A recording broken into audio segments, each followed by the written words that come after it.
Hi, I'm Tootie Wilson from TootieLicious.com. Today I'm going to teach you to make a corn and feta dip. Let's get started. So we need 1 can of black beans drained and rinsed, 1 can of shoe peg corn,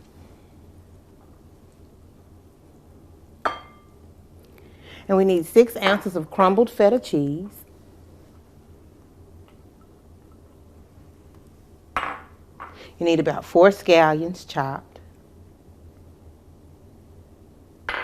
about a 1/3 cup of balsamic vinaigrette, but you use as much as you like depending on your taste, and I like a little bit less. And then you need a 1/3 cup of olive oil, and I don't like quite that much of that either, so I use a little bit less. So I use about 1/4 of the two, but you always can sweeten it to taste.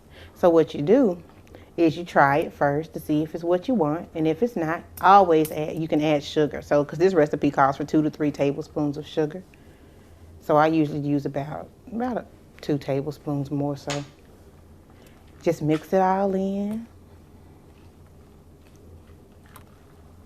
And get you some tortilla chips, or you can do